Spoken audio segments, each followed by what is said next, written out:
Hi, this is Patricia Scott, and this is the first in what I expect to be a long, long list of kind of quickie hypnosis and NLP uh, little seminars, little webinars that we can talk about some things and clear up some things. Today, I want to talk about what hypnosis is and what are some of the misconceptions. So I'm going to be going over some of the common misconceptions of hypnosis. And the first one is that people think they're going to lose consciousness. Matter of fact, just today, I was talking with someone and they said, I was hypnotized once and I just fell asleep. I just went completely out.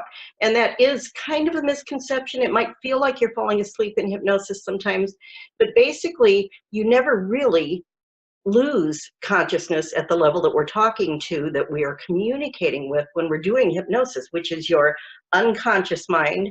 Some people refer to it as the subconscious mind. I kind of interchange those two things. It's irrelevant to me what you call it, but it's that part of your consciousness that's outside of your awareness. So what you're looking at right now, what you're listening to right now, what you're paying attention to right now is your consciousness, your conscious part of your mind, if you want to talk about it in hypnotic and NLP terms.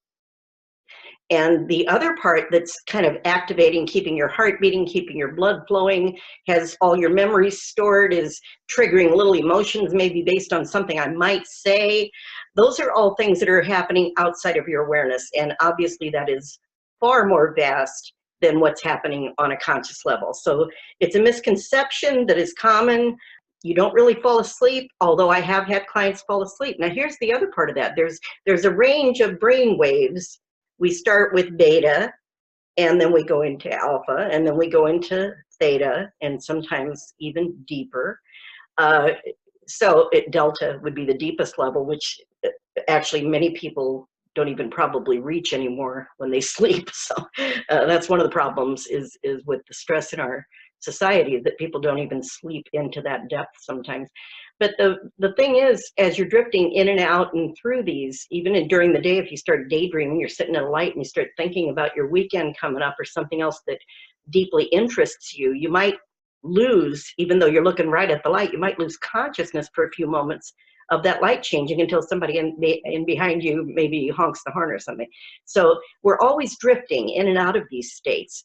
And hypnosis just intentionally puts you into that state of kind of a daydreamy state. And that's all you really need for most change work, most healing, most habit change, behavioral change type things, is that light alpha state that we drift in and out of with our eyes wide open all day long. So in hypnosis, it's nice to go to the deeper levels. And if you're doing, pre-surgery preparation or anesthesia, you might want to go deeper. And I always intentionally want to go deeper when I'm doing my dental work, which I've done for, 20 years or more. I've been doing all my dental work with no anesthesia, and up to even having oral surgery. I had surgery last about a year and a half ago, I guess it was, on my whole upper mouth, and that was the most serious thing I ever did. So it's always amazing to me that it actually does work, and I made it through the entire surgery without any anesthesia, and had a couple of bone grafts done. I won't say it was the easiest thing I've ever done. I had to work at it even during, because they had it so cold in the room that I really had to work at the deep breathing and not getting tense from how cold it was in there, but it made me better at what I do. So that was something that was pretty impressive to me, that I was able to get through that, and the dentist was also quite impressed. So most hypnosis, you don't go quite to that level. You don't go quite that deep, nor do you need to. So you never intentionally lose your conscious part of your mind. It's always pretty much in there, and it might drift in and out. You might lose a few minutes here and there, or lose track of what the hypnotist is saying from time to time. But basically, it's irrelevant. I have come to absolutely believe through the years that it's irrelevant how deep you go, or whether you drift in and out, or whether you remember everything and you had a busy mind, or whether you don't remember anything. Because I've had clients with all of the above and they still get results. The most important thing I always tell people is to be highly motivated. That's, I think, an essential. Highly motivated toward what you're there for. And the other part is having the trust and the comfort level, the rapport with the hypnotist that you're working with, so that you can be comfortable enough to give in to the situation, to kind of let go a little bit. And at that point, your unconscious knows what's good for you, and it'll take care of it one way or the other. The other thing is that you might reveal some dark secrets. Maybe you got some deep held secrets, or maybe you even know about some things that you're aware of that you don't want to have come out without you being in control of it. And here's the thing, you're actually more in control in hypnosis. I've had people who call me and say, can you hypnotize my partner to admit they've been cheating on me? And I go, well, you know, in hypnosis, you actually can lie even better, because you're working at the level of the imagination, and the unconscious is not going to do anything against the person's best well-being. And if they have a firm commitment to that misunderstanding that they are holding with you, they will actually be able to confirm it in hypnosis and create an alternate reality as if that is true for them, because that serves them best.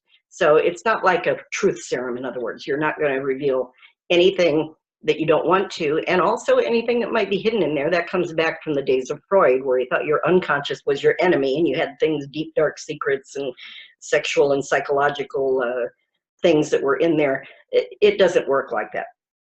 So you don't reveal anything that you don't actually want to, or that isn't going to help you in some way toward the goal that you have. Some people are afraid they can't be hypnotized. And here's the thing, like I said, you drift in and out of hypnosis all day long. Everybody that has a desire to, and that has the ability to follow simple instructions, can be hypnotized. So there's a lot of statistics out there, you know, and to measure these things is always interesting to me. But what I've found is even people who stay busy-minded and are type A personality and control freaks, or whatever they think it might get in the way, like I said, as long as they're highly motivated and they cooperate with the hypnotist, their unconscious is going to grab whatever is going to help them, and they will get some positive results. At least that's what I've found. Some people think they won't be unhypnotized at the end of the session, like they're going to get stuck in hypnosis. That doesn't happen either. Just like if you fell asleep, actually, if you actually went deep, deep, deep into hypnosis, I've had people who I had to count up a few times at the end. They're so deep. You would, at the very least, if you did fall asleep, maybe you needed a little rest, you would wake up eventually, just like if you're in hypnosis at a very deep level, you would come out of it naturally. So those movies where you see the hypnotist hypnotizes someone to do something crazy, and then they have a heart attack and die during the session, and the person is forever stuck in that state, that doesn't happen. You're going to come out of it eventually. And again, we hypnotize ourselves all the time with beliefs and with different things, with habits. So they stay only as long as they serve you, and then eventually you're gonna come out of that state.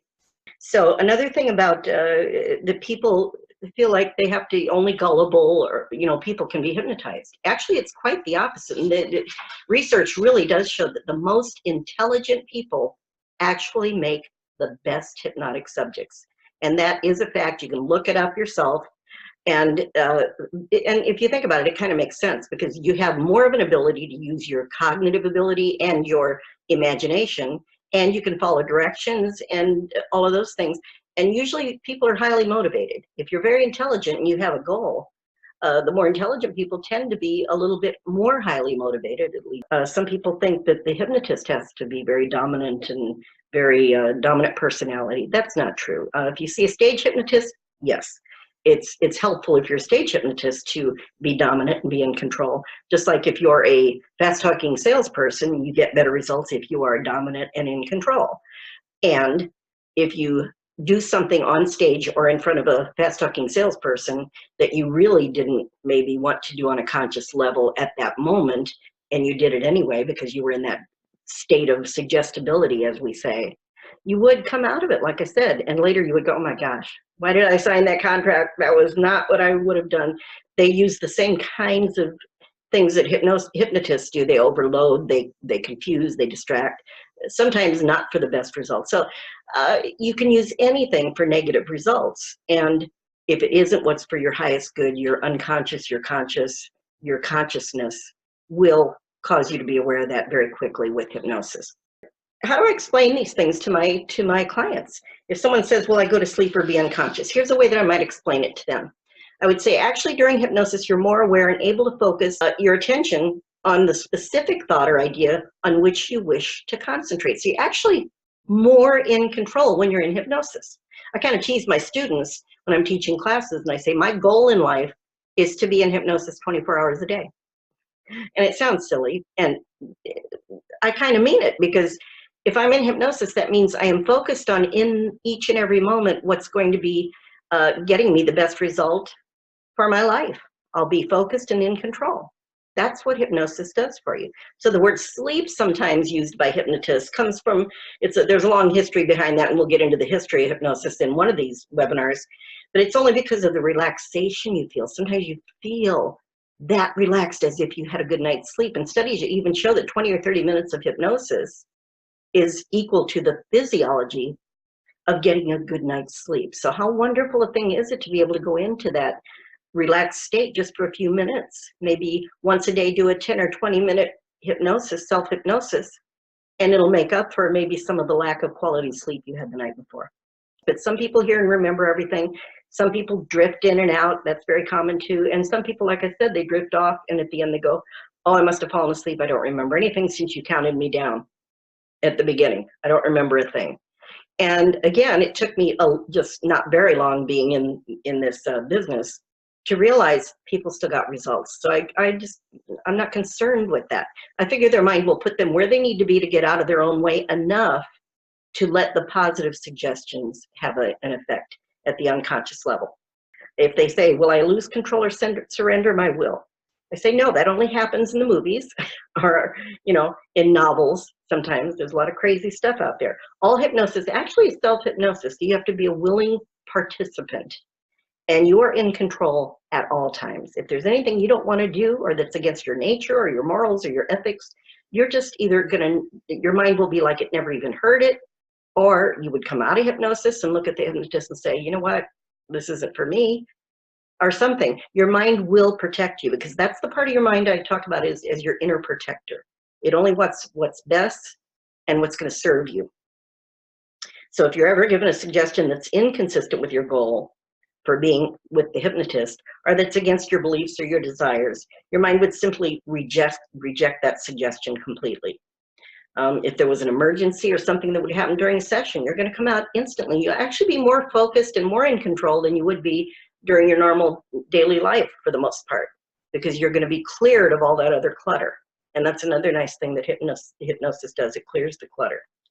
So if they say, don't you have to have a weak mind in order to be hypnotized? Actually, like I said, the opposite is the case. It's actually been shown that the best hypnotic subjects are people with a high level of intelligence. That's absolutely been proven.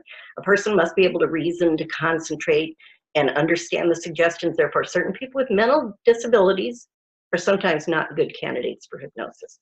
You have to be able to focus and listen and follow directions, in other words. If they say they're afraid they might do something embarrassing, usually that comes from watching a stage show or see something on television, release some hidden, like I said, demon or secret from their past. And I've heard all of these things. You just never know where these ideas come from, but you have to address them if you're a hypnotist before you hypnotize someone.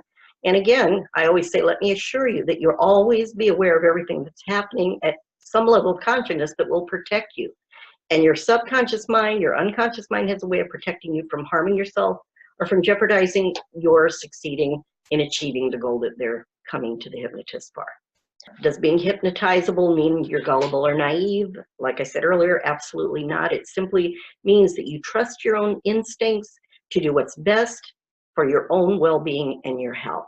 That's what it's about. Anything suggested that's inappropriate or unreasonable would not be carried out. And do all hypnotists have domineering or strong personalities? Well, no. Hopefully they're confident in their abilities and their skills to help you to get what you want. But I always say the expert isn't in me. I'm an expert at the tools, but the expert at what's going to get the person what they want or what they need to get their goal is in the person.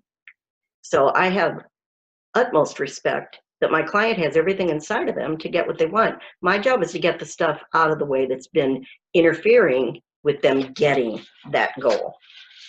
So very soft-spoken, gentle people are in hypnosis. There's a wide variety of personalities, just like everything else. So the other important thing besides being highly motivated is to find someone you're comfortable with. Like I said, if you're more comfortable with a soft-spoken, easygoing kind of person, you want to find that kind of a hypnotist so you can be comfortable enough to let go. If you do better with someone with a little higher energy or a stronger personality, then you're going to find that person. You're going to be drawn to the person that's going to most help you to get what you want.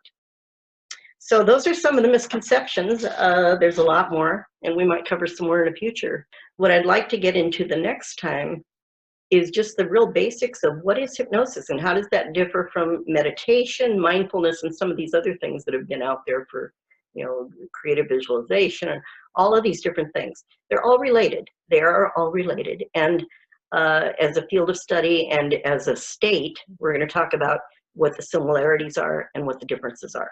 So hopefully you'll tune back in and watch some of as I go through these, hopefully making them short enough that you can just watch one once in a while. We will continue on with some of the things that might help you to better understand your consciousness, which is what this is all about.